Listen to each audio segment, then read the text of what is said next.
د امریکې او د اسلامي امارت ترمنځ کومه توافقنامه شوې ده هغه به مو ویلي هغه یې ولې بیا هم وګورئ او د هغې هغه سرحد وګورئ چې په سرحد کې څه لیکئ سرحد کې داسې لیکئ وایي دا د افغانستان د اسلامي امارت سره کوم چې امریکا یې په دې نامو نه پېژني چې امریکا یې په دې نامو نه پېژني امریکا یې د طالبانو په نامو پېژني زما مطلب په دې کې په سرحد کې داسې لیکلي امریکایانو له طالبانو سره د اسلامي امارت په نامه باندې معاهده نه کوي امریکا له طالبانو سره د طالبانو په نامه باندې معاهده کوي امریکا ټول شیان تسلیمولی شي دا دغه خپله خبره کوي دا خپل کفر یې دلته ظاهره کړی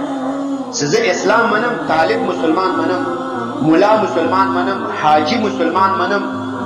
په کور کې پلار مسلمان منم په مدرسه کې استاد مسلمان منم په خانقاه کې پیر صاحب منم بل منم خو په نظام کې اسلامي امارت نه سم منلی ځکه په غرب کې په سیاست کې د دین خبره نه وي وایي نو ځکه موږ دا پروتوکول د اسلامي امارت په نامه نه کوو موږ چې پیژنو د طالب په نامه یې پیژنو عزتمندو امریکایان چې طالبانو سره جنګېږي هغه په دې نظام باندې جنګېږي امریکایان لیوني نه دي چې لوغو کې راځي میلیونونو میلیاردونو خرچې کوي هغه په دې ښه پوهېږي چې دا واحده ډله ده چې هغه اسلام په سیاست کې راولي له نورو سره ولې نه جنګېږي دنیا مسلمانانو نیولې ده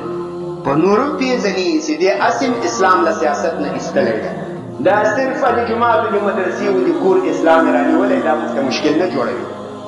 بلکې دا د موږ خپله فهو المطلوب قصه ده کان